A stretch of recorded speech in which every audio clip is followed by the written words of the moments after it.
Storytelling analysis of the film Parasite. Who is really the parasite here? Parasite is one of the iconic modern films, and certainly the most famous South Korean film. It is a 2019 tragic comedy thriller film directed by Bongjoon-ho. The film premiered at the 2019 Cannes Film Festival and was released in South Korean distribution on the 30th of May that year, and then rolled all over the world, stealing the hearts of film lovers and film buffs in every corner of the earth. Let's break down the main themes, symbolism, and storytelling of the painting.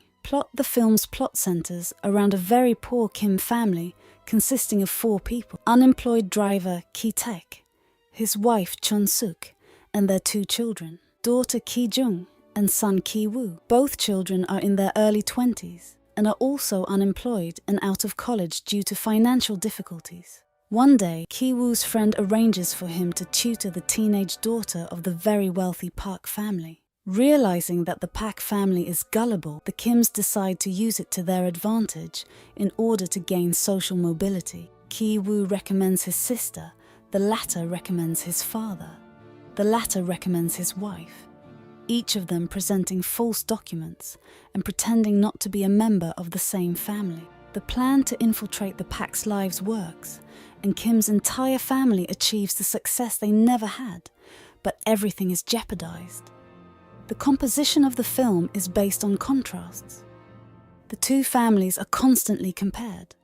While the Kims and the Parks are in fact both traditional mum, dad, son and cute little girl families, they are completely different in terms of social status.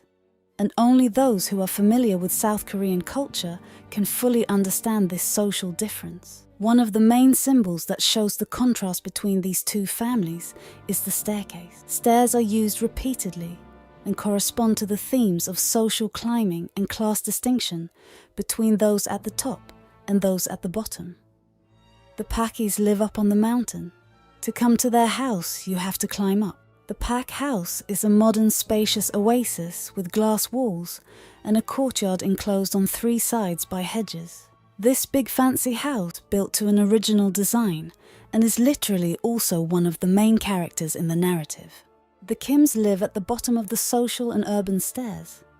It takes endless descents to reach their flat, and the windows of their rooms are very high up on the ceiling. The Kims live in a basement flat overlooking a slum alley. However, then we also discover a 3rd layer of vermin, where you have to go down even deeper, it seems. The contrast between the 2 families is also expressed in less obvious ways. For example, the Kim's daughter Jessica is a very gifted artist who, because of her initial poverty, has only succeeded in forging documents. And Da-song, the Park's son, is actually a mediocre painter, like any other child his age. But he may have the best art school and the honoring of his talent by the masses, thanks to his parents' wealth. In fact, Parasite is one of the first films to punish the rich, a film on the theme of eat the rich. Virtually all of the film's main characters have deep personal issues or hints of them, the causes of which range from Kim's traumatic state of abject poverty to Da-song's psychologically traumatic incident. The actors playing the Parks are more wide-eyed than the Kims, so their characters appear more innocent, and thus gullible against the obviously more shrewd Kim family. However, this doesn't mean that the Parks are good. On the contrary, they are naive and blind to their own shortcomings. And the Kims are smart and cunning, but not evil either. So who are the real parasites in this film? Kim's family acts as a parasite to the Parks, sucking up to them and cheating them out of money. At the same time, the housekeeper's husband serves as a more literal example, eating the family's food for years, completely unnoticed. The Parks themselves are also parasites, happily and unnoticed by themselves, living off the labor and consequent suffering of people from the lower strata of society. Basically, this leads to the tragedy that ends the film. Parks are emotional parasites. Da-hye desperately needs someone to understand her, hence her feelings for her tutor. Her son needs a real mother. Young Kyo needs a therapist, and Dong Ik-yu needs a friend. They are rich, but they trust easily and fall for Kim's tricks precisely because their rich lives seem fake, evidenced by Mrs. Park's possible addiction and her constant sleepiness. Although they have money, they are not necessarily happy. Customers crossing boundaries and behaving as if employees are their friends or confidants is very common and is probably a consequence of the fake friendships displayed in elitist culture. What else do we see in this film? Bookends. The film opens and closes with a shot of socks hung out to dry, which moves down and shows Ki-woo. Many times the Pak kids feel that there is something wrong with their new employees. Da-hye immediately notices that Kevin seems much more familiar with Jessica than he pretends to be. Da-sung notices that the Kims smell the same. The two older Paks assume Da-sung means poor people smell and laugh embarrassedly. While not as important, Chung-sook, Kim's mum, is a former athlete, so it makes sense that she would have the upper hand during her physical confrontations with several people throughout the film. Chekhov's guns, which if hung on the wall are sure to go off. The Kims' open window. Dad tells the family to leave it open while the streets are being fumigated so they can disinfect their house, which looks quite creepy. However, later, when it rains heavily, the window left open causes a flood. Stone. Kai-woo decides to use it as a weapon against a drunken man, and then carries it around with him everywhere. Later, Moon-gwan's husband, using the same stone, hits Kai-woo hard on the head twice, but he survives. Camera cords. When Moon-gwan shows up at the house, she mentions that she cut the cord on the CCTV camera on the opposite side of the street so that no one would see her enter the house. This suggests that she has a secret reason for wanting to be there, but the camera lingers on this moment later on to explain why no one saw ki-taek, Kim's dad, sneak back into the house and hide in the basement. Mrs. Park talks about how the rain is a blessing because it means good weather for her son's birthday celebrations. The rain caused severe flooding in a poor part of town, and we have just seen the devastating scenes of what it did to Kim's family and many others. This is a prime example of how Parks is either ignorant or indifferent to the basic realities of poor people's lives. We first see Mrs. Pak asleep at a table in the courtyard, which hints at her drinking problem. There are a couple of jokes about North Korea. They foreshadow the appearance of a bunker underneath the Park's house, built in case of a North Korean invasion, which takes center stage in the second half of the film. Whenever Mr. Park enters the house, watch the lights. A picture of Alfred Hitchcock can be seen on the spine of a book on a shelf in the Pak house. Bongjoon-ho said that Hitchcock was one of the main inspirations for the film, and you can spot some allusions to his works. The surname Kim is one of the most common Korean surnames, like Smith in English. Da-sung was already traumatized enough by his previous birthday, and now he had to witness the death of the woman who helped him recover from it. Not to mention he lost his father, who was shown to be very dear to him. Unless Mrs. Park can invest in a good therapist and possibly a psychiatrist, Da-sung is going to have some serious mental health issues, if he survived at all.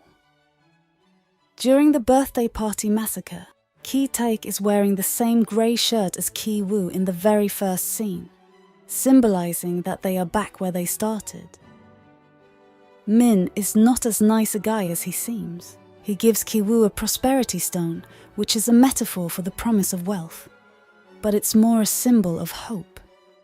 But to poor people, such a gift will only bring disappointment. Min doesn't intentionally give Ki-woo the stone to upset him. He is blind and doesn't see the problems of the lower class like all the upper class characters. Also, Min deliberately goes for Ki-woo because he looks down on him, believing that while his rich university friends might steal his girlfriend, Ki-woo is too poor, and Da-hye would never go for him because Ki-woo wouldn't fit in with her family. Ki-woo seems to realize this and rebels against the very idea, so he starts to pursue Da-hye even though it never seemed like he liked her, not so much because of her, but because of the idea that she is a trophy. There is a stone floating in the flood scene. It is a fake stone, an empty promise of social mobility in a capitalist society. Both of the most intense scenes in the film begin with songs in Italian, in Ginocchio da-te and Mio caro bene, which hint at how they will end. In Ginocchio da-te is a pop love song that hints that the Kims will escape, and in Ginocchio, on my knees, is also an Italian expression that means I'm completely broken and defeated, alluding to the flood that destroys their home and leaves them homeless. Also, Mio caro bene is an aria from a drama, hinting that things are not going to end well, and the opera from which it is taken ends with a stabbing. Tropical imported fruits are very expensive in Japan, Korea, but Paki eats them all the time. When Kei-woo gets a job as a tutor at the Pak's house, the first thing the family does is drink flight beer, the cheapest beer in Korea. When ki-jeong also gets a job with the Parks, everyone in the family except chung-sook switches to Sapporo beer, a Japanese brand, one of the highest quality beers found in regular Korean supermarkets, about twice as expensive as Paulet. Jung-sook continues to drink flight, which perhaps symbolizes a mother's love and constant willingness to sacrifice for her children.